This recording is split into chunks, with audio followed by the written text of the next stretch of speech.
Hello and welcome to another modelling video. Today I'm celebrating my over 200 videos made here.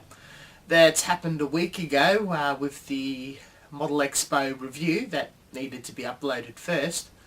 And I'm quite actually excited about this. When you're looking at the prospects of sitting down and producing 200 videos for a particular goal, it can seem to be a daunting task, but over 3 years this has not been a problem at all for me, and really video making has become an important part of my life now, so I don't see myself quitting anytime soon. It's been a fantastic journey here on YouTube, and I want to have the chance to thank each of you guys out there who regularly view, become friends with me, and contributed in any way possible. I've met a lot of amazing people. I've done some interesting things, including hosting, judging contests, winning a few joint videos, lots of models made, lots of events covered, met a lot of people in the real world. So there's two things I would like to cover in this video that may or may not interest you. About 3 years ago in the city of Melbourne, within the CBD was a store called Hobby Japan, and this was off the main Swanston Street in a small Asian arcade. And during the weekend, Sunday, a friend of mine would work there, and a small group of people would gather and just talk shit. We all were interested within each other's hobbies, which were very similar. And at the time, for a few years, I've been trying to host a website on one of these free website things, and trying to, develop a few tutorials and showcase some of my work, as I spent a lot of times on forums, particularly the old Bakuk forums. When I started Threads there and I was building a project, that would be fairly popular, as I constantly updated them with photos and information of where I was. But the audience was quite small for the amount of effort, time, work I was putting in. On top of that, when you're contributing to the tutorial section and helping people with individual modelling problems, you would find that a lot of people would be asking almost the same questions over and over again, and you get a bit tired of giving them the same answers or referring them to different parts of the forum. Now, I've thought of the idea of being inspired by the website ghostofxeon.com, of typing up my own tutorials in a newsletter manner, copying and pasting them every time, but that could kind of piss off forum moderators. So I had a look at thinking of video. Modelling is a very visual thing, and it's good to see someone doing it while talking instead of reading a giant wall of text and a few images. So I was having a look at YouTube, and I was actively interested in watching people's YouTube channels. I was a lurker, probably of a lot of you. Prime 92, Too Old for Toys, things like that. Just watching a basic review of a kit and go, right, if I was to buy that, I have to do this or that. But the tutorials were quite lacking. You would either have a video where it's silent and someone just working away because they're probably of a foreign country, and in the native language it wouldn't work out too well. And there was a few of these very professionally done Japanese videos that I believe were possibly screened on TV or sold as DVD. So I thought of this as a possibility for a long time, and asked one of my friends at the Hobby Japan, who was a professional film editor, and he helped me set up with this camera and whatnot. I didn't tell a lot of people I was making videos, friends, family, whatnot, but they slowly discovered for themselves and go, "Oh shit, man, just saw one of your YouTube videos." I remember when my mother discovered me looking for painting tutorials for her craft, and she was quite surprised. And some time's passed, and here I am. It's a regular point of discussion when with some friends and whatnot, interesting enough.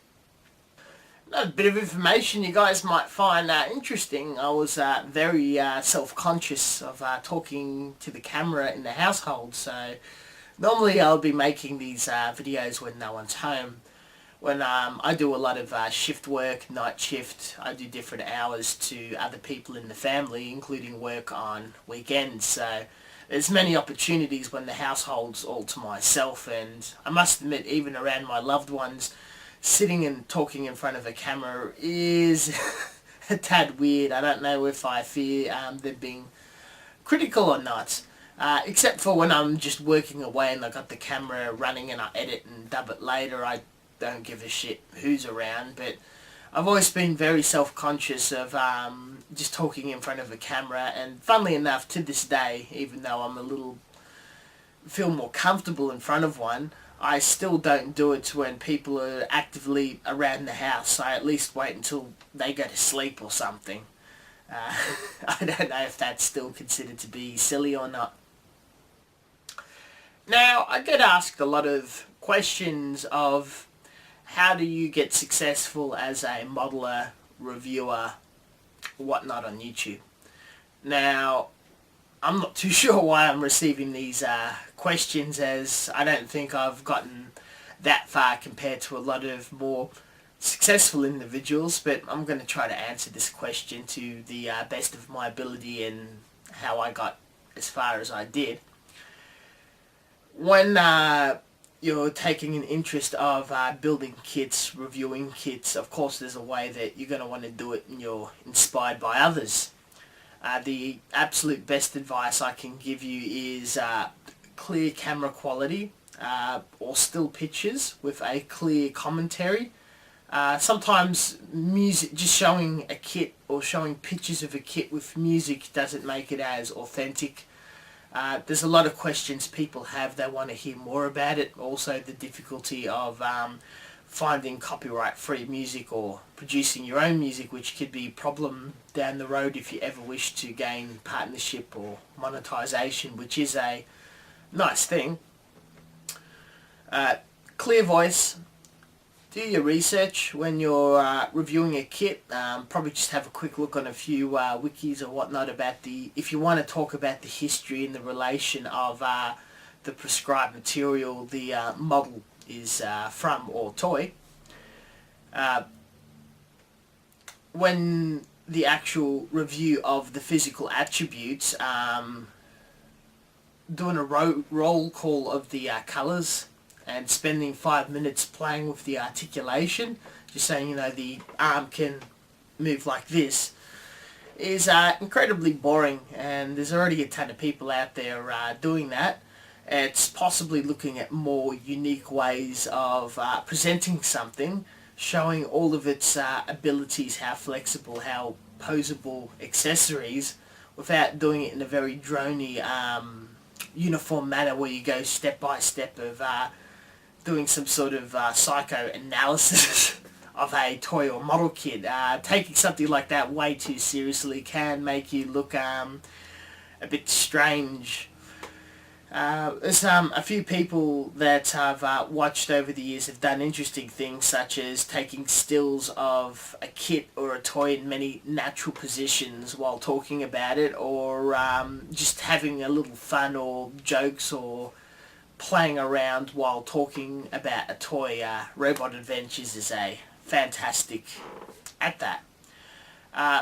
Going into some niche areas as a modeler, reviewer, toy reviewer, such as modifying and painting up toys and showing how you do that, tutorials. There's not a lot of people that actually show off how they do a good job of fixing up, working on toys. There always could be more tutorials on modeling. There's just absolutely never enough. Everybody has a different perception of how they build their kits, and eventually, no matter who people are subscribed to, even though they're subscribed to someone who does a lot of tutorials, they're always going to say, how do you build and paint a kit? The more people showing how they build their stuff, people can develop their own style from and take it in. So try to showcase your work in a very, or toy, in a very unique manner. good articulation in your voice, speak clearly and try to be as interesting as possible, good camera quality, and show other things other than reviews, such as a tutorial on how to build, finish, modify stuff, talk about other interests. That should capture an audience and at least grow a little further than your very standard way of reviewing.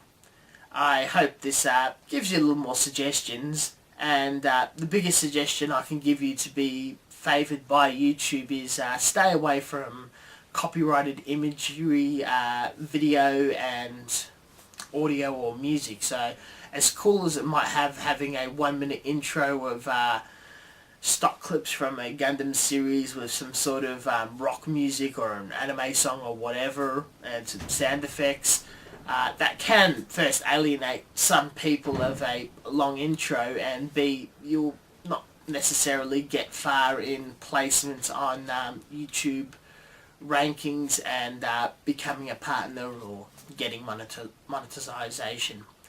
I hope this was of a bit of help, and sorry if it did sound a bit long and draggy.